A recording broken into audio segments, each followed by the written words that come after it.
If it comes to the best possible performance and a healthy body that should stay free of injuries as long as possible, mobility plays an important role. To be able to understand how mobility works, we first need to learn the difference between mobility and flexibility. Flexibility is the absolute range of movement in a joint or series of joints and length in muscles that cross the joints to induce a bending movement or motion. Flexibility is mostly trained with passive stretches. Mobility is the ability to move a joint or series of joints actively through a range of motion and allows a perfect interaction between muscles, joints and the central nervous system. This means that you don't only try to passively increase the range of motion like for the flexibility, but instead work with exercises which move your joints actively while improving your strength at the same time. Most people don't understand that flexibility won't help you to stay free of injuries or fix a mobility problem. The reason is that passive flexibility movements won't improve your active range of motion.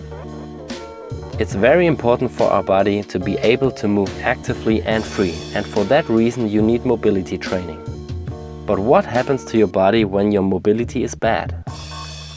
If a joint works only in a specific part of the motion, the unused parts get kinda rusty.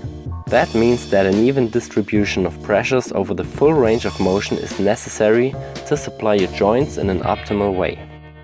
Your articular surfaces will wear out much faster if the joint only gets moved in a small range and the pressure keeps applied to the same few areas. The lack of mobility in a joint is closely connected to a restriction of functionality in the muscles and their activation by the nervous system. If your muscles and their neural control are used to work in a certain range of motion, they can stabilize the joints much worse when the range of motion gets wider. So it can lead to injuries if you suddenly reach an unusual range of motion in your training. Your muscles also adapt to a bad functionality of a joint, which may lead to muscular knots. In turn, they can lead to impact to your joint, which creates a vicious circle. Summing up, you can say that the flow of forces and the motion sequence don't fit together with missing mobility and impaired muscles, and that's why your joints can wear out much faster, your muscles and your central nervous system can't work like they should, and the risk of injuries increases due to a modified perception. You definitely should not underestimate the benefits of mobility training, which can also be integrated into your warm-up and training, as in separate sessions on an off day. Always try to keep a good balance in your training, and even if you don't like it, train as comprehensive as possible. I hope this video opened your eyes a bit and gave you a little push to do some more mobility training.